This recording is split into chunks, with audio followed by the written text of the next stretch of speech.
Hey you guys, so I'm finally able to sit down and talk to you all about the Rock and Roll Lisbon half marathon race that I ran in October, which I know is long overdue, but I've been so busy and I'm finally able to sit down and talk about the race with you guys. So if this is the first video that you're watching of mine, go ahead and head to my channel so that you can watch the previous Lisbon videos that I've made, so you can see what type of activities I did while I was there, what type of restaurants I went to, and just kind of how I got around the city. So go ahead and check out those previous videos, but this specific video will be about the half marathon in itself. Okay, so if you're interested in that, go ahead and continue watching this video. So I actually arrived in Lisbon on Thursday, and so I stayed in one hotel which was more in the center of the city Thursday and Friday, and then I switched hotels and stayed closer to the race on Saturday and Sunday. So those specific hotels will be listed below, and you can see pretty much like a hotel tour in my previous videos.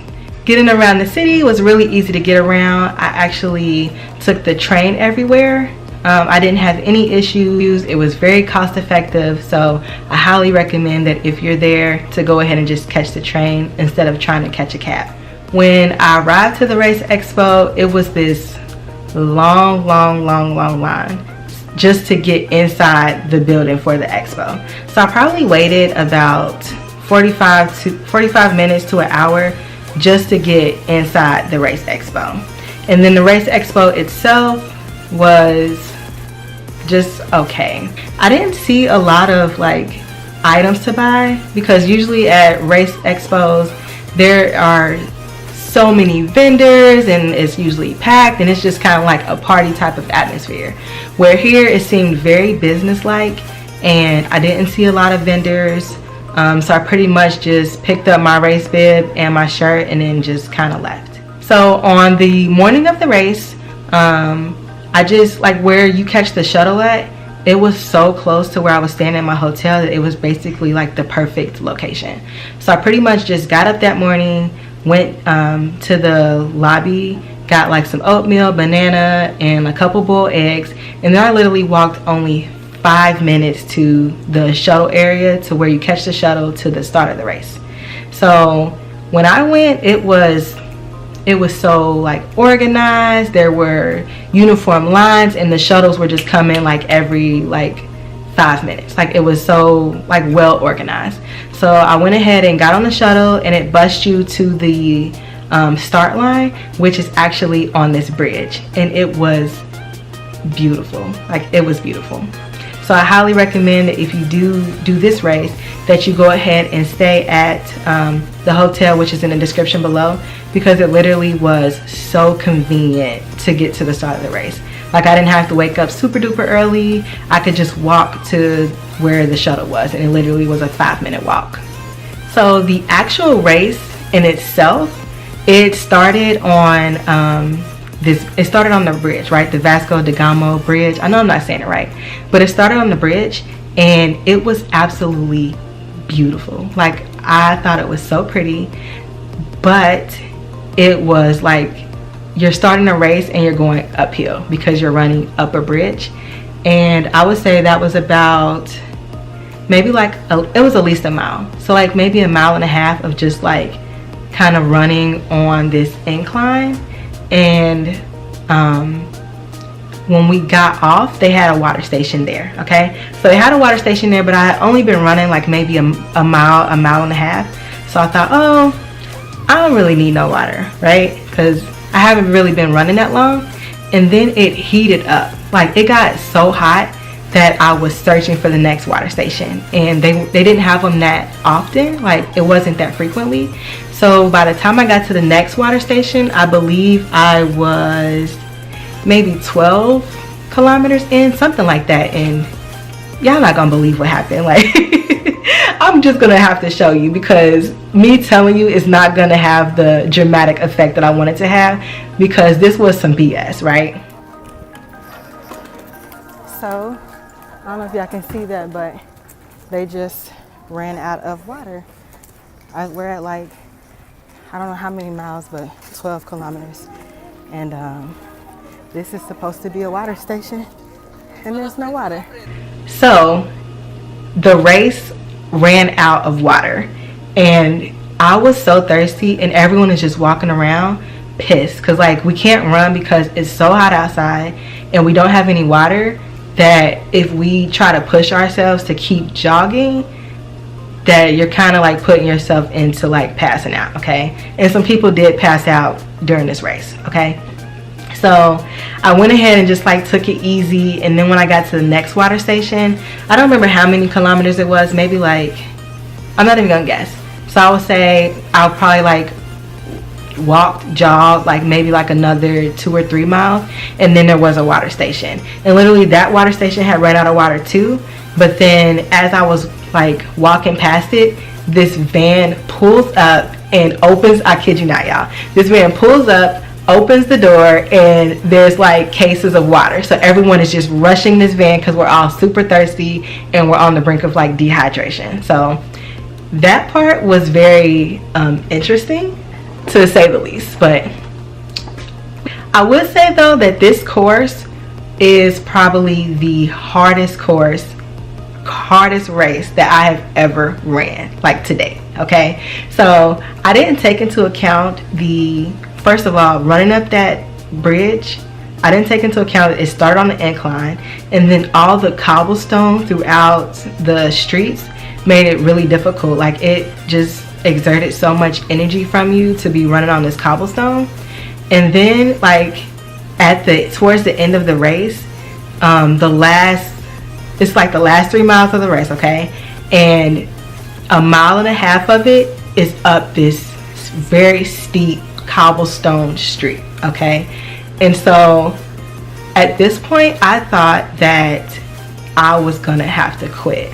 Like I've never thought that in my life during a race that I was not gonna finish, but literally during this race, like I really thought that I was not gonna be able to finish the race, just because of like how much energy I had exhausted, and like the water situation and the cobblestone. Like I really felt like I was just gonna have to just quit. But I just decided, you know what, I'm just gonna finish. Like I didn't come all the way to Lisbon to quit and not get my medal, right? So it took everything in me to get up this hill, but I couldn't jog it. Like I had to walk, and there were, I would say like 50 to 100 people, maybe not 100, like at least 50 people walking up this hill as well. And of course, like they had the ambulance and like the medics and stuff, because people were like passing out during this race because it was just, the race was so difficult, okay? And of course, you know, when you're reading through the websites and everything, they're like, oh, you know, you're gonna get your best time if you run this race, or you're gonna have your best time and get your best time when you run this race, and they just really hype it up. But I'm telling you, that race was difficult. It was really difficult. So I walked up the whole 1.5 miles up this cobblestone hill, and then I went ahead and jogged down the rest of it. And then I still, like when I got towards the bottom, like the finish line is like maybe it's 1/4 mile after you pass the bottom of the hill. And I thought, you know what, I'm just gonna walk the rest of it. But they had like really good cheer support at the bottom, and the runners were just pushing me, and they're like, come on, come on. One guy in particular was pushing me. Like I know he was having a hard time just like I was, and he was like, come on, come on, you got it, you got it. So I was like, okay. Like I really loved that run support. Like a lot of the runners were motivating me during this race. Like we were motivating each other. They had in the busy sections, they did have good crowd support, cheer staff. So that was awesome. That kind of like pushed you through some of the difficult places in the race. And then when I got to the end, you know, I'm running across the finish line. I was so excited, right? And I was expecting, because Rock and Rolls, like they put on huge races. And I don't know if it's because I took so long. You know, this wasn't my best race. I'm gonna tell y'all that now. Like you know, my finish time was almost embarrassing. But by the time that I finished, it wasn't really that many people at the finish line.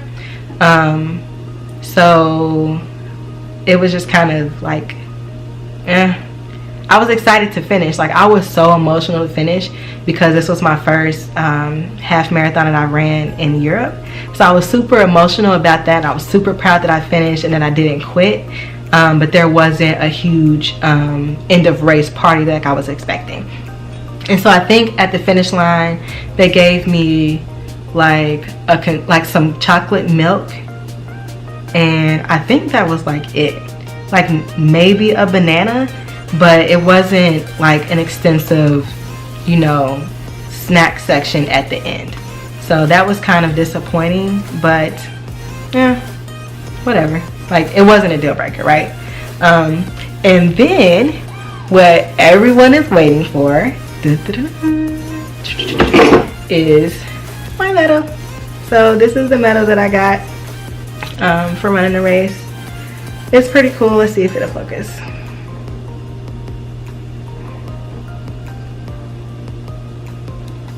So this is the medal that I got.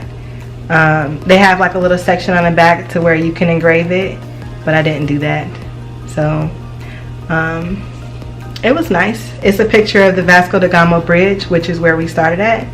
And because I ran the Rock and Roll Philadelphia race and the Lisbon race, I actually got the World Rocker, which this is my first one, so I was super excited about that.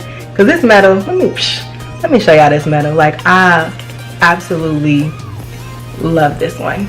So it has like these headphones on it, and it says World Walker, and watch this. Bam! Like, oh, see that? I just love it. It's so pretty to me. So I was super excited that I got that, which I actually didn't get it at the end of the race like you usually do. So at the end of the race, I went to like the race support tent, and I talked to like someone that worked for Rock and Roll, and they were like, oh, they mail them to you, you don't get them here, or maybe I was supposed to get it at the running expo, or it was some type of miscommunication to where I didn't get my medal there. So when I got back home to the States, what I did was I just emailed the like some type of like race support person or whatever, and I explained to them how I didn't pick up my medal, and then they just sent it in the mail. So like I literally got it like maybe 2 weeks after I got back. So that was that. But I love the medals. They're so pretty, and I got to add them to my collection, so I'm excited about that. Overall, I would rate the race probably, I would give it like a 9. I would give it a 9, and this is why. So I absolutely enjoyed and like loved my time in Lisbon. Like, people were super duper nice. They had like a really nice and friendly party scene, which I enjoyed. They had a lot of awesome restaurants. I got to go kayaking, which, you know, if you haven't seen all of that, you can go ahead and check out my previous Lisbon videos. But I had such a good time in Lisbon. And then the actual race itself, it was very pretty. The runners were very supportive. The crowd support was decent. I would just say it was really difficult. So it like by far, it was the hardest race that I ever ran. So I would give it a 9 overall for the whole entire like trip that I was there.